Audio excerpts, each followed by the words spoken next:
اقصا۔ یہ کالم 17/4/2020 کو لکھا تھا۔ آج ٹرمپ کی تکبیریں اور چین کی جوابی خاموشی حکمت عملی امریکہ کے روبرو زوال ہونے کی نشاندہی کرتی نظر آ رہی ہے۔ آپ پرانا کالم پڑھیں،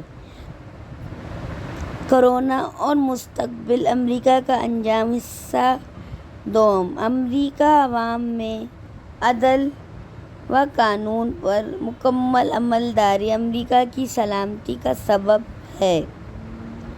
امریکہ فوجی و معاشی طور پر آج بھی دنیا میں اول و مستحکم پوزیشن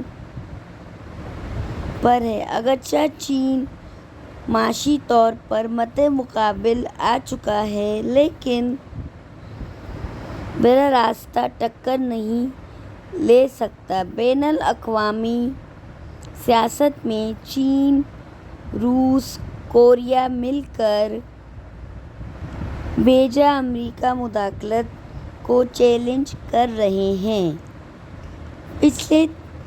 پچھلے 3 اشروں میں امریکہ، اسرائیل، فرانس و برطانیہ سے مل کر ایران کو مفلوج کر چکا۔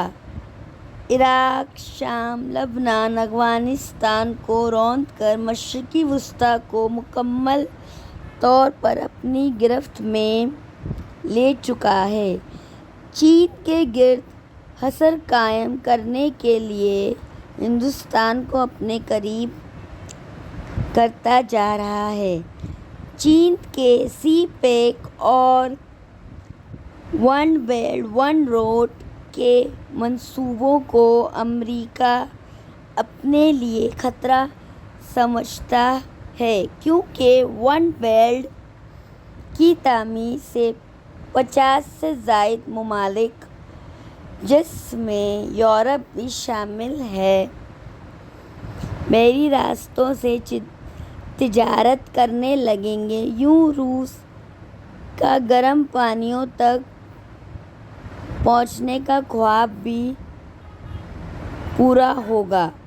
امریکہ کا سمندری راستوں کو بظاہر بحری بیڑے سے بند کرنے کی صلاحیت محدود ہو جائے گی۔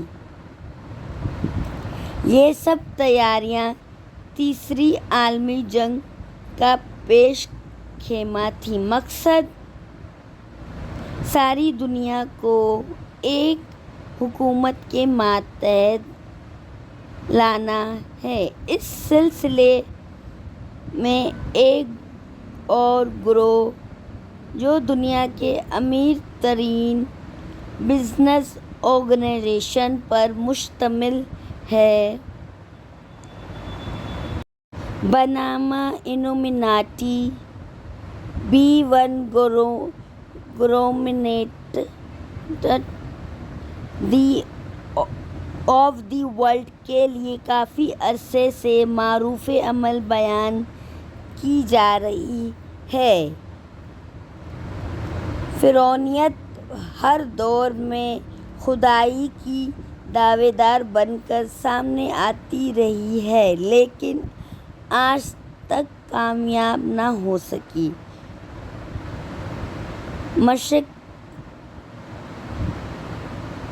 مشرق الہی دیکھیے، کسی سازش کے تحت، نتیجے میں یا کسی تجرباتی لرزش کی وجہ سے دنیا کے سارے ممالک ایک معمولی سے جرثومہ سے تیسری عالمی جنگ لڑنے میں مصروف ہو گئے ہیں۔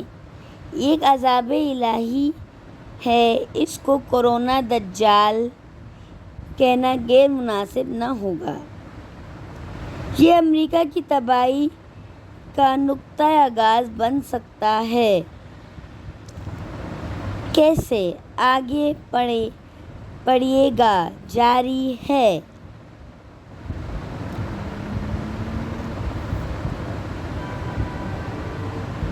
آج کے آخری الفاظ میں یوں سمجھیں، الومناٹی پلان بھی بڑھ گیا۔ ٹرمپ کی حماقتوں سے